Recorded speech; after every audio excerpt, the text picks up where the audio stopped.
amigos, meus irmãos, a religião de Deus fez vibrar o coração da família legionária.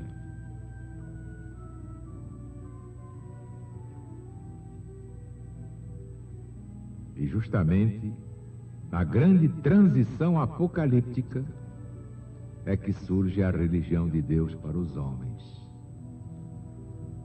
Não é extraordinário? Entretanto, ela está profetizada aqui, no livro das profecias finais.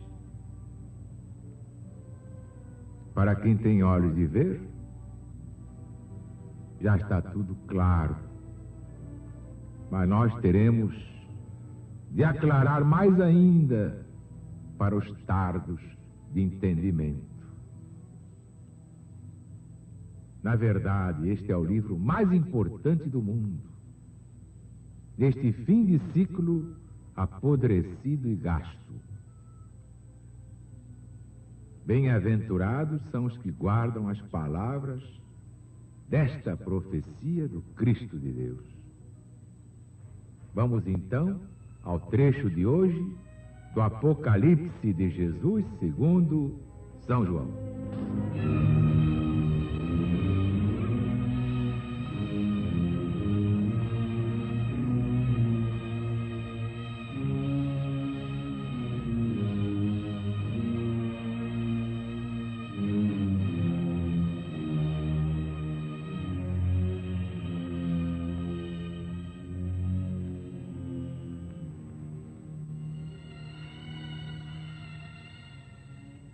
E a besta que era e já não é,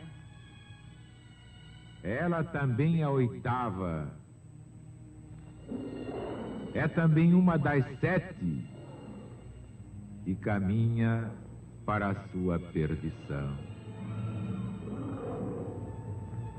E as 10 pontas que tu viste são 10 reis que ainda não receberam reino, mas eles receberão poder como reis 1 hora depois da besta. Esses têm todos o mesmo intento e darão sua força e o seu poder à besta. Esses pelejarão contra o Cordeiro de Deus, mas o Cordeiro os vencerá, porque ele é o Senhor dos senhores, o Rei dos reis, e os que são com ele são os chamados, os escolhidos, os fiéis.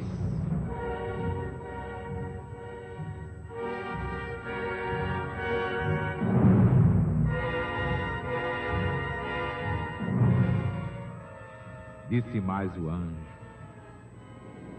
as águas que tu viste, onde a prostituta está sentada, são os povos e as nações e as línguas.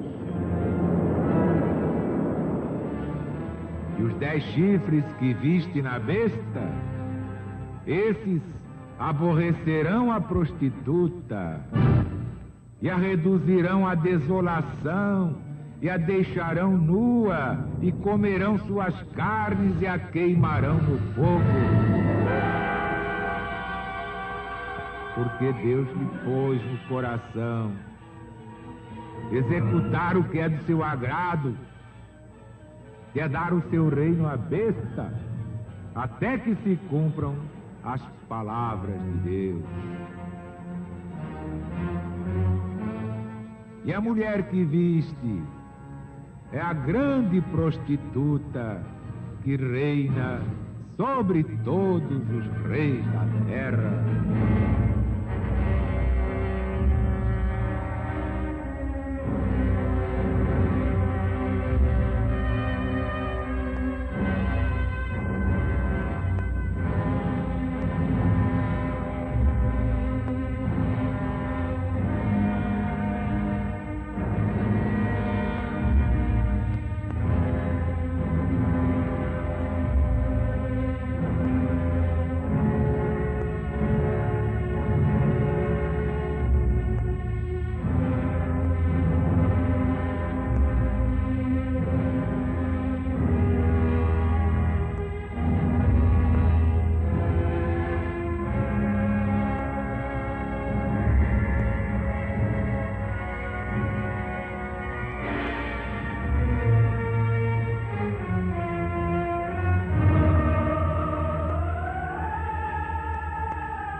besta que era, e já não é ela também a oitava.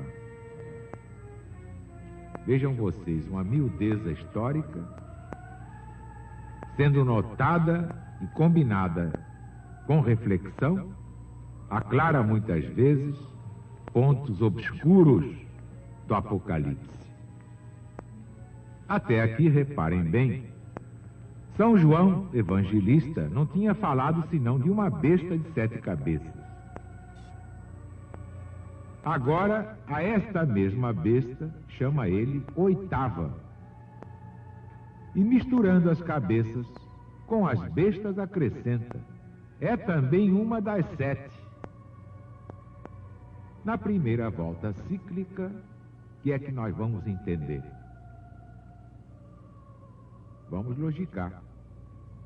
O caso é que Maximiano Hercúleo, depois de renunciar ao império, tornou depois a reassumi-lo e foi chamado por isso Maximianos bis Augustus. De Maximiano, 2 vezes imperador. Basta consultar o livro histórico de Lactâncio.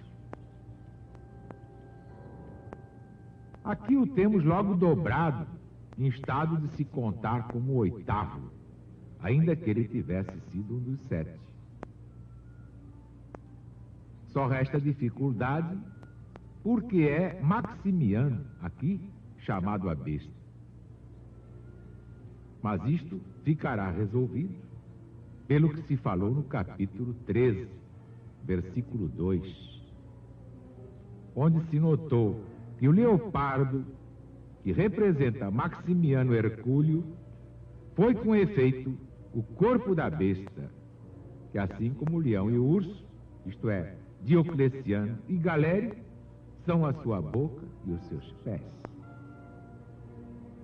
Num certo sentido, portanto, é Maximiano chamado a besta, pois que ele é representado como fazendo em seu corpo, ainda que no outro sentido a besta inteira seja a besta considerada toda junta, não só com seu corpo, mas também com as suas 7 cabeças, com a sua boca, com seus pés. E os 10 chifres, que são 10 reis? Antigo autor de um comentário sobre o Apocalipse, atribuído falsamente a Santo Ambrósio, e hoje se sabe que foi Berengário,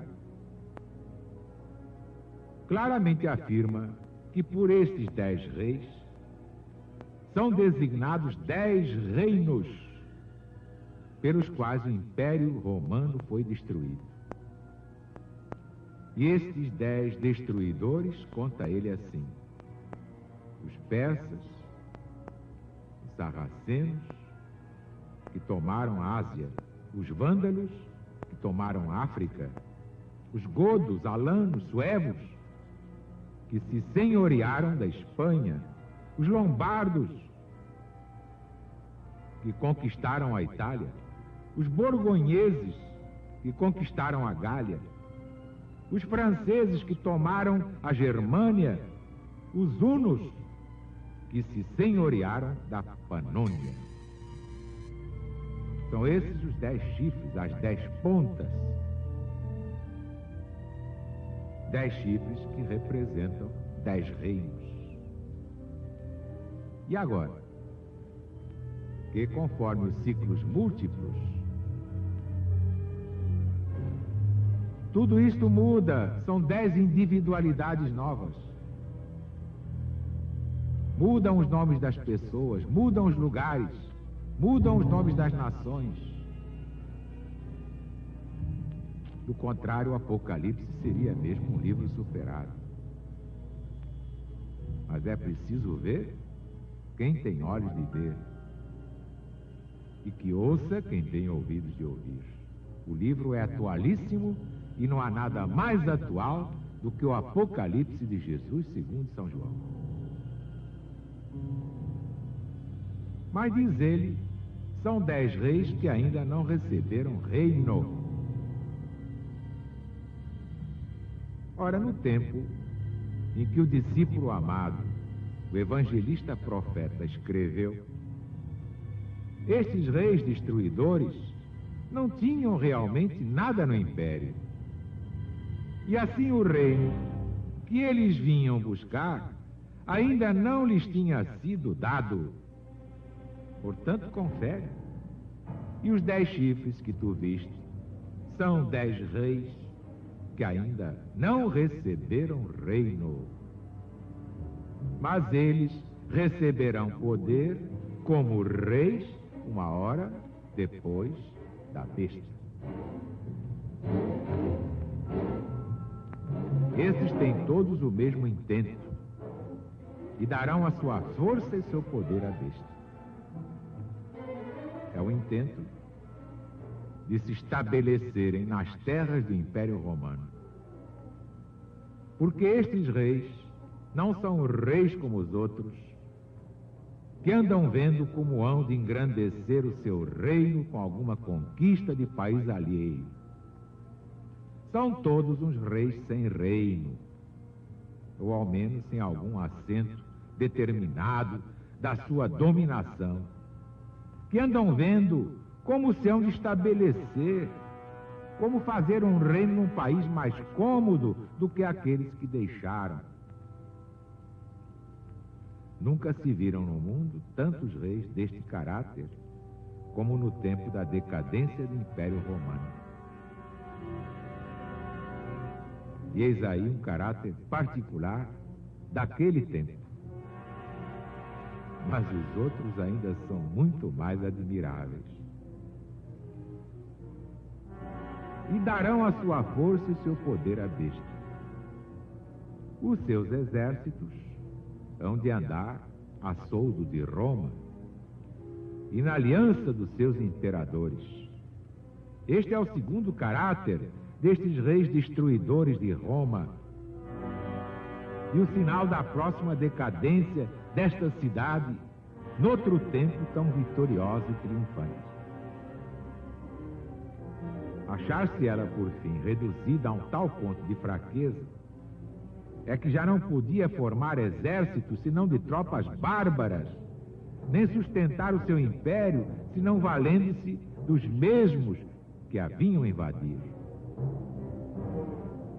As histórias de Orósio, de Zósimo, de Procópio, de Jornandes dão testemunho de que no tempo de Constantino, de Juliano, de Valente, de Graciano, de Teodósio o Grande, de seus 2 filhos, Arcádio e Honório, eram os godos, eram os vândalos, eram os suevos, eram os alanos, eram os francos, os érulos, os lombardos, não só os aliados do Império, mas também os generais dos seus exércitos, e ainda os guardas do corpo dos imperadores.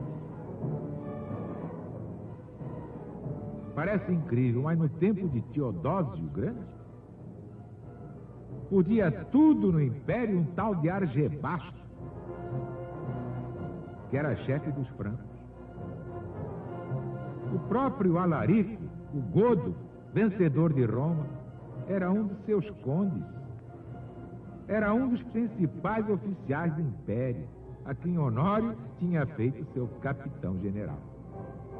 Era a vergonha total daquela que tinha sido a dominadora do mundo, que achava que o seu reino não teria fim.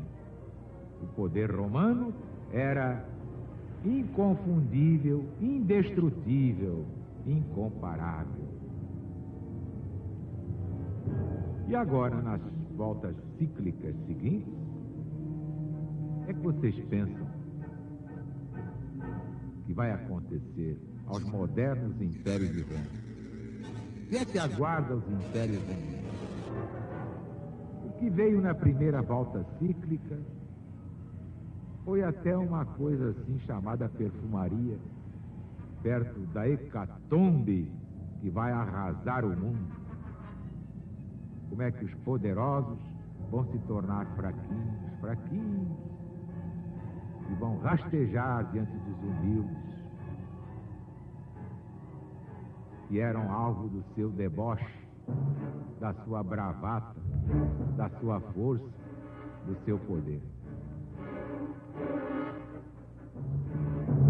Que Deus lhes pôs no coração executarem o que é do seu agrado, darem o seu reino à besta até que se cumpram as palavras de Deus. E vão se cumprir. Homem poderoso, nação poderosa, que é isso? Quem é que tem poder neste mundo? Que nação é poderosa? Deixará de ser daqui a pouco. Poderoso só Deus, ou aquele que está com a força de Deus. E esse é o trabalho da LBV, unificando, amando, botando em harmonização as 4 revelações do Cristo de Deus, que nada é dos homens, tudo é de Deus e vai voltar para Deus. Por isso nunca me intitulei autor de nada. A LBV é do Cristo. As 4 revelações são de Jesus. Este Apocalipse é dele, o Divino Mestre, o Senhor dos Senhores, o Rei dos Reis. Isto me alegra muito, saber que há muita gente tomando conhecimento, ouvindo essas gravações por todas as emissoras ligadas à LBV, porque são ordens de Jesus. Nós não somos nada, não valemos nada, por isso não inventamos nada. Tudo é dele, a explicação é dele, o alertamento é dele, somos meros estafetas, meros instrumentos e nada mais. Ora, este Apocalipse é de Jesus. Se Jesus o deu, não foi para apavorar ninguém, mas para prevenir. Meninos, não brinquem porque a vida não brinca. Cada um vai receber de acordo com as suas obras. Nada menos, nada mais. Você pode enganar a humanidade, e há quem o faça com muita mestria. Há verdadeiros mestres, entre aspas, conjugando o verbo rapio. Mas não adianta você enganar ninguém se não engana Deus. Você não pode transgredir a justiça divina. A justiça humana pode errar, mas a de Deus não erra, não. E também, se a justiça humana errar levianamente, será retificada e os juízes serão julgados pelo único juiz infalível, que é o Cristo de Deus. Parabéns à mocidade legionária, que prova que estará aí mesmo comandando o mundo na hora do Armagedon, naquela hora convulsa. Nossa brava gente legionária estará apta a comandar o Brasil e a colocá-lo na vanguarda do mundo. Que a paz de Deus esteja em nosso coração. Que todos sintam que é chegada a hora de acabar com as palhaçadas, com as inutilidades, as calúnias, as difamações, as maldades, que Jesus já vem ali para dar a cada um de acordo com as suas obras. E você que sofre, você que está doente, ou desesperado, ou vacilante, por que tudo isso? Deus está aí a seu lado. Se você tiver fé na presença de Deus, no poder de Deus, seja o que for, você vai vencer. Para Deus não há moléstias incuráveis. Quando o médico humano lhe disser é incurável a sua moléstia, lembre-se então do médico divino. Ele nunca lhe dirá isso. Ele perguntará apenas: crês que eu posso curar-te? Se disseres, irmão, eu creio como aquele cego, Bartimeu, ou como aquele leproso, ele então dirá: seja feito conforme a tua fé. Não desanimar, não se deixar cair, não rastejar diante do mal, nada temer, porque se Deus é por nós, quem será contra nós?